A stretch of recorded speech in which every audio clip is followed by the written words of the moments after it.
নমস্কাৰ প্ৰিয় দৰ্শকসকল, আজি আকৌ আপোনালোকক স্বাগত জনাইছো আমাৰ চেনেল নতুন দিগন্তলৈ। আপোনালোকে জানে আমাৰ বাইবেল অধ্যয়ন চলি আছে। ৱৰ্ডছ অফ হোপ নামৰ মিনিষ্ট্ৰীৰ স্ক্ৰিপ্ট আমি আপোনালোকক সহজ সৰল ভাষাৰে আপোনালোকৰ ওচৰত আমি দাঙি দিব বিচাৰিছো, যাতে আপোনালোকে আশীৰ্বাদ পায় প্ৰভুৰ বাক্যৰ পৰা।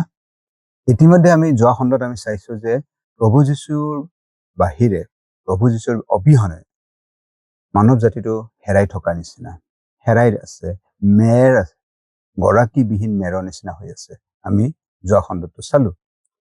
আজি আমি চাম যে এই গোটেই জগত শুভবাৰ্তাৰ কাৰণে ভোকাতুৰ হৈ আছে। এই গোটেই জগত শুভবাৰ্তাটোৰ কাৰণে ভোকাতুৰ হৈ আছে। এনেই এই কথাষাৰ আমি যেতিয়া কওঁ, আমাক পতিয়ন আমি ইয়াক মানি ল'ব নোৱাৰো যে গোটেই জগত শুভবাৰ্তাৰ কাৰণে যে ভোকাতুৰ হৈ আছে। কিন্তু প্ৰভু যীশুৱে ইয়াত কোৱা কথাষাৰ আমি এতিয়া মন দিওঁ হওক। আমি বিশেষকৈ চাইছো মথিয়ে লিখা শুভবাৰ্তা 9 অধ্যায় 37 আৰু 38 পদটো। তেতিয়া তেওঁ নিজৰ শিষ্যবিলাকক ক'লে, শস্য সৰহ কিন্তু বনোৱা তাকৰ। ইয়াতে প্ৰভু যীশুৱে কৈছে শস্য সৰহ, শস্যটো সৰহ বুলি কৈছে। আমি বা কেনেকা দৃষ্টিৰে চাই আছো? মানুহ ঈশ্বৰলৈ ভোকাতুৰ, শুভবাৰ্তা পাবৰ কাৰণে ভোকাতুৰ হৈ আছে, শস্য সৰহ হৈ আছে প্ৰভুৱে, কিন্তু বনোৱা তাকৰ। ইয়াৰ কথাটো প্ৰভুৱে আমাক বুজাই আছে যে মানুহ হাবিয়াস হৈ আছে, শুভবাৰ্তাবিহীন, ভোকাতুৰ হৈ আছে। আচল কথা কি? ক'ত তৃপ্তিটো আছে? ক'ত মনৰ শান্তিটো আছে?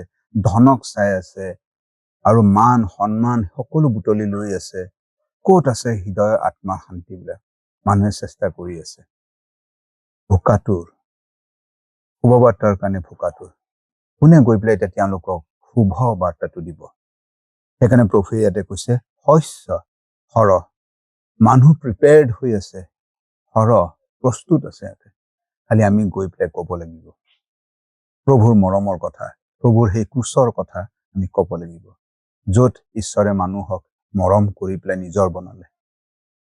আশা কৰিছো আপোনালোকে ঈশ্বৰৰ এই কথাটো মনত বান্ধি লয়। শস্য সৰহ আছে, আজিও সেই একেই কথা, শস্য সৰহ, বনোৱাহে তাকৰ।